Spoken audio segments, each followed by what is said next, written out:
Good afternoon, sir. Good afternoon. Take your seat. Thank you, sir. And if you are comfort, then remove mask. Thank you, sir. Okay. This is your first interview? This is your first interview? हाँ, yes, sir. Okay. Tell me something about yourself. अपने बारे में कुछ बताइए. Sir मेरा नाम बेरूलाल रायका है और मैं बूंदी ज़िले के रेवारपा गांव का निवासी हूं और मैंने BTech Manikyalal Verma textile engineering college Bhilwara से 2018 में पास की है और मैं presently as a junior engineer Indian Railway में कार्यरत हूं. Okay. आप बूंदी से हैं. Yes sir. बूंदी के इतिहास के बारे में जरा कुछ बताइए. सर बूंदी क्योंकि आपका गृह क्षेत्र है बूंदी, Yes, उसके sir. बारे में कुछ जो भी आपको लगता है कि ये चीज़ें बतानी चाहिए. सर बूंदा भी मेणा था, उसको बूंदा मेणा के नाल बोलते थे पहले बूंदी को. उसके बाद बूंदी का बसाव राव दुर्जन हाडा ने बूंदी को बसाया था और हाडाओं का रियासत थी बूंदी. बस इतना ही पता है आपको. हाँ सर. ये माणिकलाल वर्मा कॉलेज से हैं आप. Yes sir. ये कौन थे माणिकलाल वर्मा? माणिक्यलाल वर्मा जी ये जो बिजोलिया किसान आंदोलन थे उससे जुड़े हुए थे और इनके तरते चरण में इन्होंने महत्वपूर्ण भूमिका निभाई थी और मेवाड़ प्रजामंडल की स्थापना करने में अहम भूमिका रही थी माणिक्यलाल वर्मा. किसान आंदोलन की बात की आपने. Yes, sir. एक उन्होंने किसान आंदोलन में वहाँ भाग लिया, एक आज किसान आंदोलन चल रहा है. Yes sir. आज के किसान आंदोलन में किसानों, क्या आप एग्री करते हैं कि किसानों के साथ रियल में कोई समस्या है या वो जो बिल आया है वो परफेक्ट है? नहीं सर, इसमें कुछ समस्याएं भी है और इसमें कुछ अच्छी बात भी है इसमें, क्योंकि एमएसपी की उसमें वो बात करते हैं कि एमएसपी मिनिमम सपोर्ट प्राइस देने की वो लिखित में बात करते हैं, पर गवर्नमेंट इससे डिसएग्री नहीं हो रही है कि हम मना कर रहे हैं एमएसपी देने से, पर वो रिटर्न में लिखने देने से मना कर रही है. इस वजह से थोड़ा उसमें वो है. आप अभी इंडियन रेलवे में वर्क कर रहे हैं. Yes, कहाँ sir. है आपकी पोस्टिंग? अजमेर है सर. अजमेर में है. Yes, आप बूंदी से हैं और आपकी पोस्टिंग अजमेर में ही है. Yes sir. Then why do you want to join this RPSC? हो सकता है आपका ट्रांसफर कहीं जैसलमेर में कहीं उधर हो जाए. सर इसमें क्या है कि सर एक तो आरपीएससी जो ईएन का पे ग्रेड है ना, जो जूनियर इंजीनियर से हाई पे ग्रेड पे है और हर आदमी ये चाहता है कि मैं हाई पे ग्रेड पे जाना चाहूँ. और जो एक इसमें मैंने वाइडर क्षेत्र मिलेगा मुझे अपनी जो टेक्निकल नॉलेज को बढ़ाने के लिए और डिसीजन मेकिंग, इसका मेन इम्पोर्टेंट डिसीजन मेकिंग में मैं पार्टिसिपेट कर सकता हूँ डायरेक्टली. आपने मेन कहा पे ग्रेड, यानी मतलब आपके लिए पैसा बहुत महत्वपूर्ण है. Yes sir. एक अपने लाइफ को स्टेबल करने के लिए पैसा तो इम्पोर्टेंस रखता ही सर. ओके. क्या स्टेबल की कोई डेफिनेशन है? सर स्टेबल की डेफिनेशन है कि आप जॉब सिक्योरिटी की बात होती है स्टेबल में, और इसके साथ ही आप एक अच्छी क्वालिटी लाइफ बिता you are working Indian Railway. Yes sir. Indian Railway की जो जेई की सैलरी है, हाँ. आरपीएससी ए की सैलरी है, yes sir. It's equal similar. कोई भी चेंज नहीं है. इवन हो सकता है कि जो रेलवे जेई की है वो 1000 ज़्यादा ही होएगी ओवरऑल, लेकिन उसमें कोई भी डिफरेंस नहीं है. तो फिर उसके बाद आपको आरपीएससी ए में पैसा कहाँ से आएगा आपके पास? सर जो एक तो जूनियर इंजीनियर है इंडियन रेलवे में, ग्रुप सी की नौकरी है सर, नॉन गजेटेड ऑफिसर है. जब आपने पैसे को प्रायोरिटी दी ना सबसे पहले. के ऊपर बात कर रहा हूं. आपने खुद ने कहा. आप पैसे कहाँ से लाओगे यार? अगर आप आरपीएससी ए में सिलेक्ट हो जाते हो तो पैसे कहाँ से लाओगे जब सैलरी तो दोनों की इक्वल? 5%. नहीं सर, वो प्रोविजनल पीरियड के बाद 2 साल के बाद में सैलरी इंक्रीमेंट हो जाता है सर. नहीं, वो तो मैं कह रहा हूँ कि जब सेंट्रल गवर्नमेंट की जो करंट आपका जो सैलरी है, हाँ. वो राजस्थान के जो ए की सैलरी है, हाँ. उसके बिल्कुल इक्वल है. हाँ सर. यस बिल्कुल इक्वल है. हाँ. 2 साल बाद की भी इक्वल है. आरपीएससी ए का जब प्रोबेशन पीरियड खत्म हो जाएगा, हाँ. उसके बाद की सैलरी और अभी जो आपको इंडियन रेलवे में एज ए जेई जो आप सैलरी ले रहे हो, यस सर. एक वो इक्वल है. सर मेरा मेन इम्पोर्टेंस है कि एक गजेटेड ऑफिसर बन के मैं सेवाएं दे सकूं, इसका मेन. लेकिन आपने पहला रीजन तो अपना पैसा ही बताया ना. नहीं, ग्रेड उसकी सर मैंने जेई से आई की ग्रेड आई बताई कि जो जूनियर इंजीनियर है पे बोला था आपने. पे ग्रेड जो जैसे जूनियर इंजीनियर की पे ग्रेड 42 पे ग्रेड है, जबकि आईएन की पे ग्रेड 5400 पे ग्रेड है, तो हाई पे ग्रेड है. आप मानते हैं कि इसमें रास्ते खुलते हैं दूसरे इनकम सोर्स के लिए, सर कंसल्टेंसी के या किसी भी तरीके से दूसरे नहीं सर, ऐसा सैलरी कुछ के नहीं. देते नहीं सर, ऐसा कुछ नहीं मानता. नहीं खुलते? तो फिर आए दिन एंटी करप्शन ब्यूरो में केसेस कैसे बढ़ते जा रहे हैं? सर वो कुछ लोगों की वजह से पूरा डिपार्टमेंट बर्बाद हो रहा है, मतलब बदनाम हो रहा है सर। इस वजह से ऐसे नहीं कि नहीं, सबकी सोच वही है कि पैसा तो चाहिए ना। हाँ सबकी सर, सोच वही है, हाँ क्वालिटी ऑफ लाइफ कहाँ से आएगी बिना पैसे के। पर गवर्नमेंट इतना सफिशिएंट आपको हमारे को पैसा दे रही है कि उसे अपने क्वालिटी ऑफ लाइफ अच्छे से स्पेंड कर क्या आप उसे सकते मांग सकते हो? उससे चल जाएगी आपकी लाइफ, क्वालिटी ऑफ हैं। लाइफ। Yes sir. भेरू, आप ये मुझे बताइए कि आपने 2018 में इंजीनियरिंग कर ली थी और Yes, कब से काम कर रहे हैं आप रेलवे में? सर मैं 2020 से काम कर रहा हूँ, जुलाई 2020। जुलाई 2020 से। आपका काम क्या रहता है? सर मैं वर्कशॉप में हूँ सर। वर्कशॉप का काम मेंटेनेंस का है, पीओच का है, पीरियडिक ओवरहॉलिंग होती है वहाँ पे।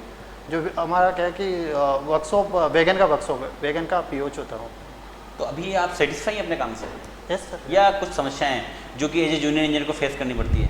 नहीं यस सर, ऐसी कोई समस्या नहीं है वहाँ पे, मैं सेटिस्फाई। अभी मतलब अगर वैसे आप सेटिस्फाई हैं जॉब से यस सर। या कोई प्रॉब्लम है? नहीं सर, कोई प्रॉब्लम सेटिस्फाई हैं। नहीं। आप ये बताइए कि अगर राजस्थान में किसी दूर दराज के इलाके में आपको पोस्टिंग मिल गई, लाइक अभी तो आप अजमेर में हैं, लकी हैं और अच्छी सिटी में हैं, स्मार्ट सिटी में हैं, Yes, sir. कहीं दूर दराज जैसलमेर के किसी गांव में आपको पोस्टिंग मिल जाती है, तो आप क्या करेंगे? सर यदि दूर दराज को गांव में पोस्टिंग मिल जाती है तो मैं उसको ट्रांसफ़र करने की कोशिश करेंगे? नहीं ट्रांसफ़र नहीं सर, वहाँ तक जॉब करूँगा जब तक ट्रांसफ़र नहीं हो पाता, वहीं जॉब करने की कोशिश। जब तक ट्रांसफ़र नहीं हो जाता तब तक वहीं जॉब करने की कोशिश करेंगे? मतलब मन नहीं होगा पर कोशिश करेंगे? नहीं सर, मेरा डिपार्टमेंट पीएचडी मैंने प्रेफरेंस दी है, वो अधिकतर या टाउन में मिलेगा या कोई उसमें सिटी में मिलेगा सर। ओके, तो आपने पीएचडी, लेकिन अगर आपको डब्ल्यूआरडी मिल गया, मिल तो सकता है WRD, yes sir. It's not necessary कि पीएचडी मिलेगा। और अगर आपको डब्ल्यूआरडी मिलता है तो आप फुल कैपेसिटी से काम नहीं करेंगे फिर? सर डब्ल्यूआरडी में सर जो सीट्स है वो ओबीसी की और जनरल की और एमबीसी की कोई सीट नहीं है सर, वो ओबीसी वाली कैटेगरी को मिलेगी सर, मेरे को नहीं मिल सकता। ओके, तो आपके लिए सिंपल एक ही पीएचडी है सर। इसीलिए आपने भरा है कि आपको अर्बन में ही रहना है। हाँ सर। ओके, आप मानते हैं कि अर्बन क्षेत्र में भी समस्याएं हैं सिविल इंजीनियरिंग से संबंधित? सर अर्बन में सर, सॉरी सर, क्या क्या समस्याएं हैं सिविल इंजीनियरिंग से संबंधित? अर्बन में भी पीएचडी डिपार्टमेंट से संबंधित क्या क्या समस्याएं हैं? पीएचडी डिपार्टमेंट एक तो सर हर घर जो जल की है व्यवस्था करवाना है, और समस्याएं तो सर वही से कि वाटर रिसोर्स धीरे धीरे कम हो रहे हैं, उनको वैसे मेंटेन रखना है, और पीएचडी से रिलेटेड वाटर से अधिकतर रिलेटेड रहता है। क्या क्या वाटर से, मैं वही पूछना चाह रहा हूँ, वाटर क्या? सभी को पानी अगर आप भी यही आंसर देंगे तो लेमन भी यही देगा, पीएचडी का करते हैं मतलब पानी का काम करते हैं। पानी की वाटर की सप्लाई देना, उनका मेंटेनेंस करना, वाटर के जो पाइप्स है, पंप है, उनके मेंटेनेंस करना है, और प्रॉपर एक अपना मतलब सप्लाई मेंटेन रहे पानी। राजस्थान सरकार कुछ योजनाएं चला रही है क्या इससे रिलेटेड, पानी की आपूर्ति के लिए, पानी से संबंधित? पीएचडी डिपार्टमेंट की 2 बड़ी योजनाएं इस समय चल रही है, बताइए मुझे राजस्थान सरकार की। पीएचडी जो हर घर नल से जल, और सर ये तो पंच लाइन है, पंच लाइन थोड़ी पूछ रहा हूँ आपको, योजना पूछ रहा हूँ। सॉरी सर, नहीं पढ़ा आपने राजस्थान के बारे में? चलिए कोई बात नहीं। अभी पीएचडी डिपार्टमेंट के मिनिस्टर कौन है? श्रीमान बीडी कल्ला जी। बीडी कल्ला। आप ये बताइए कि अगर आप कहीं पोस्टिंग लेते हैं और अचानक रात को 11 बजे खबर आती है कि कोई डैम टूट गया, तो हाउ विल यू रिएक्ट? आपका रिएक्शन क्या होगा? सबसे पहले सर मैं मेरे सीनियर को इन्फॉर्म करूँगा, उसके साथ ही मैं वर्क प्लेस पे जाने की कोशिश कराऊँगा कि वहाँ से जो भी लोग रहते हैं उसके नीचे वाले एरिया में वो जल्दी से जल्दी विस्थापित हो, और जो अपने जनधन की हानि कम हो सके। और उसके साथ ही एनडीआरएफ जो भी कॉन्टैक्ट है, एनडीआरएफ है, स्थानीय प्रशासन है, उससे कॉन्टैक्ट करूँगा सर। आपके फेवरेट सब्जेक्ट कौन से हैं? थर्मोडाइनमिक्स, हीट ट्रांसफ़र और strength of material, fluid mechanics. So Bherulal, yes sir. अगर मैं कहूँ आपको कि जो बोतल दिखाई दे रही है वो माइल्ड स्टील का है, और मुझे इसका यंग्स मॉडुलस पता करना है, कैसे पता करेंगे? पेन सर यूटीएस पे टेस्ट करके पता कर सकते हैं सर। कैसे? पूरा मुझे बताएं। इस पे बोतल को यूटीएस पे अपन स्पेसिमेन के थ्रू पर लगाएंगे, इस पर ग्रेजुअली लोड इंक्रीज करेंगे। ठीक है, फिर और स्ट्रेस और स्ट्रेन की वैल्यू अपन नोट करेंगे सर। ठीक है, स्ट्रेस की वैल्यू तो पता लग जाएगी सर डायरेक्ट, और स्ट्रेन की कितना चेंज हुआ है लेंथ में। और स्ट्रेन क्या होता है? Change in length upon initial length. Initial length, ठीक है। लेंथ या और भी कुछ? और डायमेंशन सर, डायमेंशन बोलिए आप। यस, देन फिर सर वो लिमिट ऑफ प्रोपोर्शनलिटी तक अपन इस वैल्यू को मेजर करेंगे। उसके बाद दोनों में जो स्ट्रेस होता है डायरेक्टली प्रोपोर्शनल टू स्ट्रेन होता है। कौन सा लो है ये? हुक्स लॉ है। ठीक है, हुक्स लॉ के थ्रू। और कौन कौन से पॉइंट देखने को मिलेंगे आपको एट स्ट्रेस स्ट्रेन डायग्राम? अगर आप माइल्ड स्टील का टेस्ट करेंगे, टेंसाइल टेस्ट करेंगे, बताएं। लिमिट ऑफ प्रोपोर्शनलिटी, बिल्कुल। इलास्टिक लिमिट, और upper yield point, lower yield point, ultimate point, fracture point. Ultimate point के पहले और लोअर यील्ड के बाद क्या आता है? आप वो स्किप कर गए। अपर यील्ड पॉइंट के, लोअर यील्ड पॉइंट के बाद हाँ, और अल्टीमेट पॉइंट के पहले क्या आता है? स्ट्रेंथनिंग होती है सर उसमें। बताएं। चलिए, यहाँ पे लोअर यील्ड पॉइंट क्यों आया? सर क्योंकि जस्ट स्ट्रेस डाउन हुआ है। Yes sir, number of dislocation जो इंक्रीज हो जाती है उस वजह से लोअर यील्ड पॉइंट है। नंबर ऑफ डिसलोकेशन इंक्रीज हो जाती है। डिसलोकेशन क्या होता है वैसे? डिसलोकेशन होती है कि सर अपना वेट्स मानते हैं डिसलोकेशन को।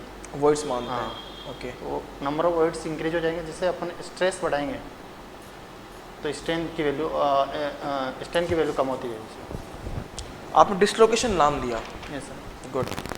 सो डिसलोकेशन का क्या, मुझे बताएं कि आप डिसलोकेशन नाम लिया आपने, बहुत अच्छा नाम लिया, तो डिसलोकेशन के मूवमेंट से क्या होगा? आप कैसे डिस्क्राइब करेंगे कि डिसलोकेशन हो रहा है, इससे लोअर यील्ड पॉइंट आया, उसके बाद आप स्किप कर गए, स्ट्रेन हार्डनिंग आता है इसमें। Strength hardening, sorry sir. क्या होता है स्ट्रेन हार्डनिंग? स्ट्रेंथ हार्डनिंग होता है कि सर जो स्ट्रेस की वैल्यू है वो कंपेरिजन टू स्ट्रेन की वैल्यू से ज़्यादा बढ़ती जाती है सर। स्ट्रेस की वैल्यू ज़्यादा बढ़ती कुछ है। समझ में नहीं आया, कोई ऐसे मतलब एग्जांपल देके बताएं। स्ट्रेस की वैल्यू बढ़ रही है हाँ, तो स्ट्रेन की वैल्यू बढ़ेगी इसमें, स्ट्रेन की वैल्यू बढ़ेगी, इससे बढ़ेगा इसमें। कंपेरिजन टू कम बढ़ती है सर उसमें। मैं चाहता हूँ पूछना, स्ट्रेन हार्डनिंग में हो क्या रहा है? अपना जो स्पेसिफिक है वो हार्ड होता जा रहा है। हार्ड होता जा रहा है, हाँ। क्यों? Sorry sir. आप अगर आप चाहेंगे तो आप इसे डिसलोकेशन से रिलेट कर सकते हैं यस सर। और बता सकते हैं कि अगर आपने स्ट्रेन हार्डनिंग पढ़ा है तो। सॉरी सर, रिकॉल नहीं आपको कर आइडिया नहीं है। हाँ, रिकॉल नहीं करवा। चलो कोई बात नहीं। आपने सिंगल पॉइंट कटिंग टूल देखा होगा। Yes sir. अगर मैं उसका पूछूं आपको एस सिस्टम का सिग्नेचर, कौन कौन से एंगल आते हैं उसमें? Back rake angle, side rake angle, side cutting edge angle, end cutting edge angle, और end relief angle, side relief angle, side relief angle, and last में end relief angle. End relief angle. Are you sure ये आएंगे? Yes sir. Cutting edge angle पहले आएगा, relief angle बाद में आएगा? ऐसे सिस्टम से हाँ, एएसए की बात कर रहा हूँ।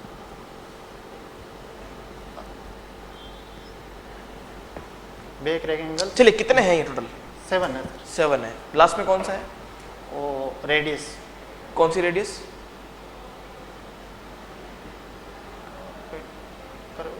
पॉइंट रेडियस, कौन सी? सिंगल पॉइंट की कटिंग की radius, nose radius. Nose radius. ये 7 ही क्यों है?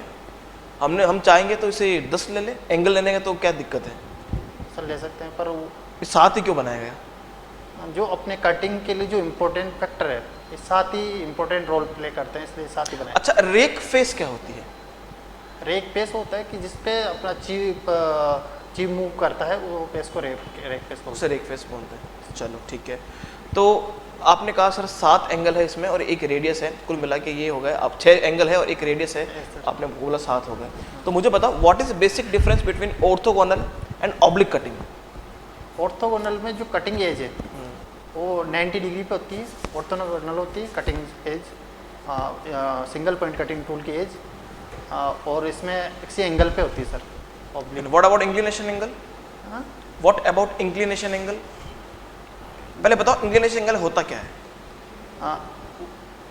सर ये एंगल वो होता है कि जो अपने आपने जो इस अपना जो सिंगल पॉइंट कटिंग टूल है वो जो एंगल बनाएगा किससे?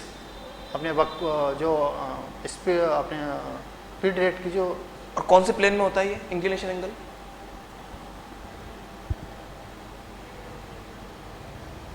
सॉरी सर आपको आइडिया नहीं है?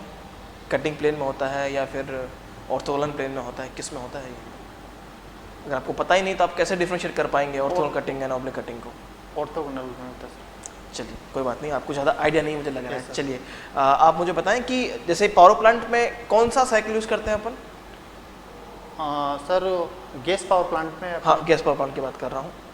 ब्रेटन साइकिल यूज करते हैं। बैटन साइकिल यूज़ करते हैं। और अगर मैं हाइड्रोलिक पावर प्लांट की बात करूँ, जैसे वहाँ पे अगर बात करें, अगर रैंकिन साइकिल की बात करें, स्टीम पावर प्लांट में स्टीम पावर प्लांट में कौन सा यूज़ करेंगे? Rankine. Rankine cycle.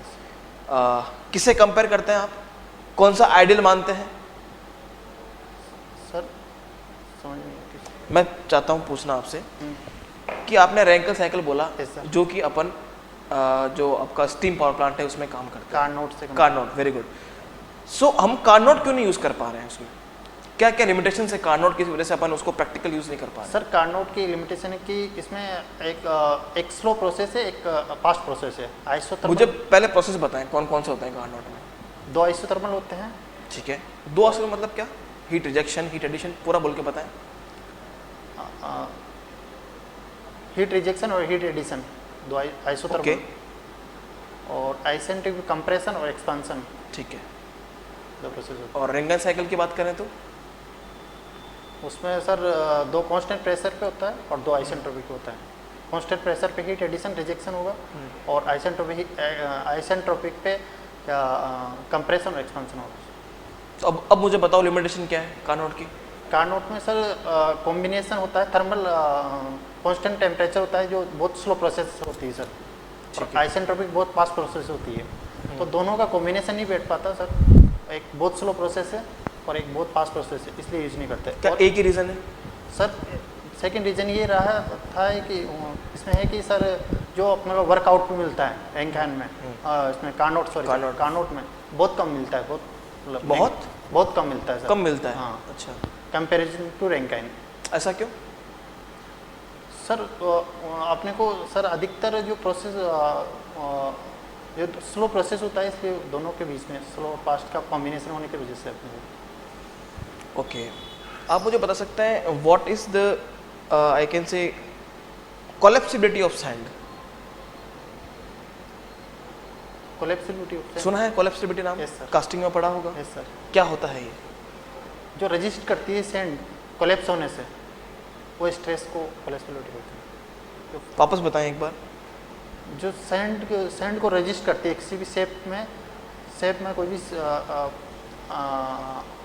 कोई भी वर्कपीस है, उसको कोलैप्स होने से जो रजिस्ट करती है जो प्रॉपर्टी, उसको कोलैप्सिबिलिटी बोलते अब मुझे कास्टिंग से रिलेट करके बताएं कि कैसे आप कोलैप्सिबिलिटी को डिफाइन करेंगे। हैं। जब सर पैटर्न बनाते हैं तो उस टाइम पे पैटर्न बनाते हैं तब? हाँ, यस। तो उस टाइम पे सर अपने कोलैप्सिबिलिटी बहुत इंपॉर्टेंट रोल प्ले करती है कि वो कोलैप्स नहीं हो जाए, अपना जो पैटर्न है वो कोलैप्स नहीं हो जाए, इसलिए अपने सैंड की फ्लोएबिलिटी क्या होती है? सर सैंड की फ्लोएबिलिटी होती है कि सर सैंड का जो फ्लो का पैटर्न है वो चारों तरफ हो, चारों उसकी- तरफ। हाँ, मतलब उसकी फ्लो होने की एबिलिटी को फ्लोएबिलिटी बोलते हैं सर, कि वो अपने हर कोने में अपना फ्लो हो सके सर। मुझे कोई 4 कास्टिंग डिफेक्ट बताओ जो आपको मेजर कास्टिंग डिफेक्ट लगते हैं। कास्टिंग इफेक्ट, मिश्रण, ये कौन सा डिफेक्ट है वैसे मिश्रण? ये सर सॉरी इस चलो बोलो और बोलो। मिश्रण है और सॉरी रिकॉल नहीं कर पा रहा। रिकॉल नहीं कर पा रहे, कोई बात नहीं। हैमर ब्लो क्या होता है? Hammer blow hammer blow sir, railway में काम किया तो I think it's hammer blow sir वो होता है कि जब अपन बैलेंसिंग करते हैं, सिंगल सिलेंडर और पिस्टन अरेंजमेंट का बैलेंसिंग करते हैं, उस टाइम पे सर जब बैलेंसिंग करते हैं तो एक परपेंडिकुलर डायरेक्शन में एक फोर्स आता है, पिस्टन की डायरेक्शन से परपेंडिकुलर डायरेक्शन में एक फोर्स आता है। ओके। वो फोर्स अपने जो व्हील्स है उसको लिफ्ट कर देता है, लिफ्ट करता है। उसी फोर्स को अपन हैमर ब्लो बोलते हैं। इसके लिए अपन पार्शली कंप्लीट बैलेंसिंग नहीं कर पाते, सिंगल सिलेंडर अरेंजमेंट की कंप्लीट बैलेंसिंग नहीं कर पाते, पार्शली बैलेंसिंग कर पाते हैं। एयर कंडीशनिंग में आप कौन सा साइकिल यूज़ करते हैं सर? एयर कंडीशनिंग में आप कौन सा साइकिल यूज़ करते हैं? Air conditioning vapour compression refrigeration system. बताएं क्या कैसे वर्क करता है ये? सर इसमें इवेपोरेटर होता है और कंडेंसर होता है और कंप्रेसर होता है और एक्सपांशन डिवाइस होती है। कौन कौन सी डिवाइस से कौन कौन से प्रोसेस होते हैं बता सकते हैं आप? आइसेंट्रोपिक कांस्टेंट प्रेशर पे हीट एडिशन होगा, ओके। और आइसेंट्रोपिक कंप्रेशन होगा, और कांस्टेंट प्रेशर पे हीट रिजेक्शन होगा, और कांस्टेंट आइसेंट्रोपिक एक्सपांशन होगा। आइसेंट्रोपिक एक्सपेंशन होगा। हाँ isentropic, yes sir. Are you sure? या isoenthalpic? Isentropic, sorry sir, isoenthalpic. ऐसा क्यों हुआ? आइसोएंथैल्पिक क्यों किया? आइसेंट्रोपिक इसलिए करते हैं कि जो लिक्विड होता है उसका स्पेसिफिक वॉल्यूम बहुत कम होता है। अच्छा, कम होता है, ठीक है। इस पे तो अपने को वर्क आउटपुट अपन आइसेंट्रोपिक एक्सपेंशन के लिए कोई साइकिल यूज कर ले, टरबाइन यूज कर ले, तो उसमें वर्क आउटपुट बहुत कम मिलता है, नेग्लिजिबल वर्कआउट मिलता है, तो आइसेंट्रोपिक एक्सपेंशन करवा लेते हैं सर उसका। चलिए ठीक है, okay sir. Okay. What is the difference between suddenly and gradually? Sudden और ग्रेजुअली में क्या डिफरेंस है? सडन सर मैं एग्जांपल से बता सकता हूँ कि सर 1 किलो का कोई भी चीज़ है उसको एकदम किसी सरफेस पे रख दो तो वो सडनली हो गया, और ग्रेजुअली जब 1 किलो को बहुत छोटे छोटे पार्टिकल में रखोगे मतलब तो उसको ग्रेजुअली बोलोगे। Okay, your favorite subject is SOM and fluid mechanics. Yes sir. So give an example of sudden applied load and gradually applied load. Example Yeah. Sudden और ग्रेजुअल। सर यूटीएस में gradual apply load use करते हैं। इसमें ultimate tensile जो machine होती है ना, college में यूज कर रहा था, उसमें सडन मतलब ग्रेजुअल लोड अप्लाई करते हैं धीरे धीरे सर। What is load? हाँ What is load? Load load is force होता है सर। लोड Load force होता है. And what is pressure? Pressure sir force per unit area होता है sir. Then what is stress? Force per unit area sir. Sir pressure एक point force होता है। Pressure? Point force होता है। Point force होता है. हाँ। And stress? स्ट्रेस सर एक प्रेशर सभी डायरेक्शन में अप्लाई कर सकते हैं सर, सभी डायरेक्शन में इक्वल लगता है pressure. Pressure? No, I'm asking what is pressure? किसी भी पॉइंट पे अपन चारों तरफ से मतलब तीनों डायरेक्शन जो फोर्स अप्लाई करता है पर यूनिट एरिया, उसी को फोर्स बोलते हैं सर। अभी आप प्रेशर में हो या स्ट्रेस में हो? सर अभी स्ट्रेस में हूँ सर। स्ट्रेस में? क्यों? स्ट्रेस में कैसे? अभी सर प्रेशर में हूँ सर। प्रेशर में हो? Yes sir. कहाँ लग रहा है प्रेशर? सर सभी डायरेक्शन में लग रहा है सर। आपके ऊपर प्रेशर कहाँ लग रहा है? सभी डायरेक्शन में सर, ऊपर नीचे प्रेशर लग रहा है? सारे डायरेक्शन से आप में प्रेशर लग रहा है? Yes sir. Pressure is scalar quantity और vector quantity? Scalar quantity sir. Scalar quantity. What is scalar quantity? कौन सी होती है स्केलर क्वांटिटी? क्या डिफरेंस होता है दोनों में, स्केलर और वेक्टर में? वेक्टर में सर मैग्नीट्यूड के साथ में डायरेक्शन की ज़रूरत पड़ती है, जबकि स्केलर में केवल मैग्नीट्यूड की ज़रूरत पड़ती है सर। तो आपने भी प्रेशर की डेफिनेशन में तो कहा है कि सर चारों डायरेक्शन में, हर डायरेक्शन से प्रेशर लगता है। हाँ। आपने कहा ना अभी तो जब डायरेक्शन तो आपको पता है, तो डायरेक्शन तो लगी है ना, यूज़ हुई है ना डायरेक्शन, सभी डायरेक्शन से। आपने ही कहा कि डायरेक्शन से, स्पेसिफिक डायरेक्शन नहीं बता सकते सर इसमें। किसने कहा ये बात, मतलब कौन से आपने मेथडोलॉजी यूज करी जिससे आपको पता चलेगा कि pressure is scalar quantity? Pascal law से सर। क्या था पास्कल लॉ? किसी भी पॉइंट पे एवरी डायरेक्शन में इसका फोर्स इक्वल लगता है। ओके, स्ट्रेस क्या है, वेक्टर है या फिर टेंसर? वेक्टर है।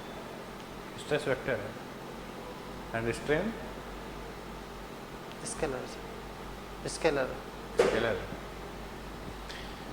Okay, which pump is more efficient, centrifugal और reciprocating?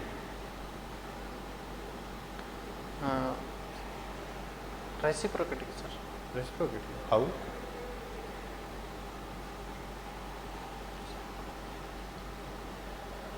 What is cavitation? Cavitation होता है जब सर किसी भी ऑब्जेक्ट पे उसका प्रेशर, किसी भी ऑब्जेक्ट के ऊपर किसी भी प्रेशर, फ्लूइड का प्रेशर उसके वेपर प्रेशर से नीचे चला जाता है, तो वहाँ पे बबल बनना स्टार्ट हो जाता है सर। बबल बनना जब वो है प्रेशर रीजन में जाएंगे तो बबल कोलैप्स हो जाएंगे और वहाँ पे सर वो सरफेस को इरोड कर देंगे। How cavitation can be eliminated from a pump? Sir उस सर पंप में जो कैविटेशन का स्टार्ट होने का जो चांस होता है वो इनलेट पे होता है सर, वहाँ पे ही सबसे प्रेशर सबसे कम होता है सर। मैं कैसे एलिमिनेट कर सकते हैं अगर उसका- कैविटेशन हो गया? हाँ। आप कैसे एलिमिनेट करोगे आप? उसको सर एक तो या तो कैविटेशन हो गया तो उसके कैविटी कोटिंग कर सकते हैं उसमें, या उसके प्रेशर को वेपर प्रेशर से नीचे नहीं जाने दिया जाता है। तो क्या करोगे आप उसके लिए? तो सर वो जिस डायरेक्शन जिस जगह पे कैविटेशन होने का खतरा होता है कि वहाँ जहाँ का प्रेशर वेपर आपको प्रेशर। क्या पता कैविटेशन कहाँ होएगा? आपको कुछ आइडिया, ये मतलब आपको कैसे पता कि यहाँ पे कैविटेशन ज़्यादा होगा? कब कैविटेशन कब होता है? जब उसका प्रेशर किसी पॉइंट का प्रेशर उसके वेपर प्रेशर से नीचे चला जाता है। ठीक है, बिल्कुल आपकी बात मान ली। Yes, sir। तो अब उसके लिए आप क्या करोगे कि भाई वहाँ कैविटेशन हो ही नहीं? तो वहाँ पे जहाँ पे कैविटेशन होने का चांस है वहाँ पे प्रेशर को वेपर प्रेशर जाने से ही नहीं जाने दिया जाए, उसे नीचे नहीं जाने दिया जाए। आप समाधान क्या करोगे? आप क्या समाधान करोगे? वही तो कहता था मैं, कैविटेशन को कैसे एलिमिनेट किया जा सकता है। मेरा क्वेश्चन यही था कि आप कैविटेशन को कैसे एलिमिनेट करोगे कि वहाँ होने नहीं दोगे? तो उस जहाँ पे चांस है उसी पे उसका प्रेशर को वेपर प्रेशर नीचे जाने नहीं दिया जाए, ऐसा अरेंजमेंट किया जाए। क्या कौन सा अरेंजमेंट यूज करोगे? क्या अरेंजमेंट लगाओगे? ऐसा क्या अरेंजमेंट लगाओगे? सर सर इसमें जो टरबाइन में अपन इसमें पंप में यूज नहीं कर सकते। पंप में तो ऐसा ही है कि सर उसके वेपर प्रेशर से नीचे नहीं जाने दिया जाए उस पॉइंट पर, और जबकि टरबाइन में ड्राफ्ट ट्यूब का यूज करते okay, leave it. Last question from my side, हैं। Yes, sir। What is metacentric height? जिस पॉइंट के अबाउट अपनी बॉडी ऑसिलेशन करती है उस पॉइंट को मेटासेंट्रिक हाइट बोलते हैं। उसके ज्योमेट्रिक उसी बॉडी के ज्योमेट्रिक मीन से उसके जिस पॉइंट से वो ऑसिलेशन करती है उसी को बोलते हैं metacentric height. Draw diagram. Metacentric height आपने जो बोला उसका डेफिनेशन पता है आपको? समझ में आ गई? Yes sir. बताओ, डायग्राम लिख के बताओ।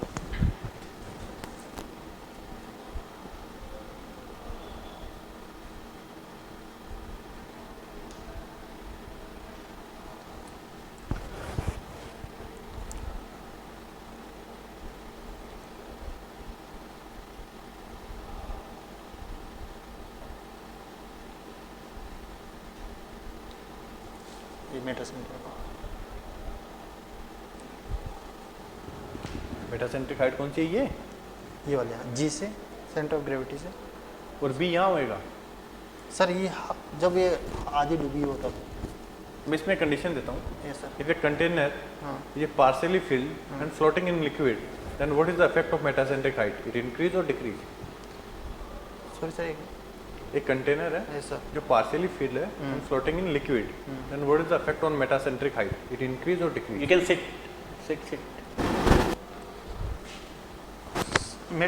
Partially filled with liquid.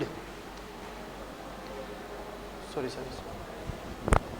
यही गलत है। जब आप अगर या तो आपको ये समझ में नहीं है, अगर ये आ गया तो आप उस क्वेश्चन का आंसर बहुत ईजी दे सकते हैं।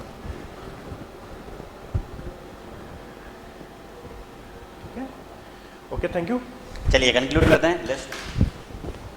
Let's conclude about this interview. Thank you so much Bhairu Lal Rai का। देखो ऑलरेडी सबसे पहली बात तो हमारे पास जॉब है, तो इतना कोई डर वैसे मेरी बात नहीं है, बट कुछ आंसर्स थे, थोड़ा सा पिच एनर्जी लेवल थोड़ा सा लो है। एनर्जी लेवल समझ रहे हो, अच्छा है ऐसे से बात करो, लेकिन आवाज़ बहुत धीमी है और थोड़ी एनर्जी लेवल थोड़ा कम है ना, इसको ठीक कर लेना। दूसरी चीज़ थी कि आई कॉन्टेक्ट आपका सिर्फ सबसे बात होती सर के खाते था, हम दोनों को ऐसे बैठे थे, जब हमसे मेरे से बात करते दोनों का कोई रिलेशन नहीं था। तो आई कॉन्टेक्ट आपको सबसे बराबर रखना है, ठीक ठाक। तीसरा जो आपके आंसर्स थे ना, एक आंसर था आपका, क्या पूछा था मैंने आपको, पे ग्रेड, आरपीएससी क्यों ज्वाइन करना चाहते हो। पहला ही शब्द पे ग्रेड ना बोले, है ना, पहला शब्द तो बोले सर गजेटेड ऑफिसर की जॉब है, तो उससे लगेगा आप मनी माइंडेड हो, है ना, तो वो थोड़ा सा बच के रहना है यहाँ पे, क्योंकि ये जॉब ऐसी है कि ऑनेस्टी और ये सब चीज़ें ज़रूरी है। तो आप सीधे पे ग्रेड ना बोले कि गजेटेड ऑफिसर क्लास 1 ऑफिसर की जॉब है, यहाँ डिसीजन मेकिंग, वो और सारे रीजन आपने अच्छे दिए, लेकिन पहला रीजन ही आपने पे ग्रेड दे दिया, जिसको अवॉइड करना है या सबसे लास्ट में बोलना, ठीक है ना, वो ठीक था, वो करना है। चौथा, आपका राजस्थान के बारे में नॉलेज बिल्कुल कम है। योजनाएं जो आपको 2-4 पूछी मैंने, आपको बिल्कुल आइडिया नहीं है। पीएचडी में आपके एक ही डिपार्टमेंट है, आपको तो इसको बिल्कुल खाक मारना है, इसकी वेबसाइट पे जाके कौन कौन सी योजनाएं चल रही हैं, क्या क्या हैं, क्या क्या हुआ है अब तक, सब कुछ पढ़ना है इसके बारे में, है ना, कौन कौन सी योजनाएं चल रही है इस बारे में आपको थोड़ा पढ़ना है। बाकी और तो बाकी ठीक था, बाकी ड्रेसिंग सेंस वगैरह ठीक था तुम्हारा, उसमें कोई दिक्कत नहीं है। तो ये 2-4 चीज़ें हैं जिनको आपको ध्यान रखें, आई कॉन्टैक्ट वगैरह। बाकी फीडबैक तो सर देंगे टेक्निकल का।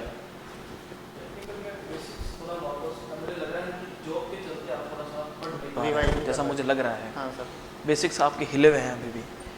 जो आपने जो आंसर दिया है कोलैप्सिबिलिटी का, वो ब्लंडर है, बिल्कुल गलत है वो आंसर। एक बार जाके चेक कीजिएगा कोलैप्सिबिलिटी होती क्या है, ठीक है। वापस अपने नोट्स जो हैं उन्हें रिवाइज कीजिएगा, बुक वगैरह आपके पास है, थोड़ा बहुत देखिएगा उन्हें। बाकी सही है, आपका नॉलेज अच्छा है, अगर आप खुद को शाइन करेंगे तो और भी अच्छा हो सकता है, क्लियर है। बाकी अच्छा नॉलेज है, कोई दिक्कत नहीं है, आपके चांसेस हैं होने के।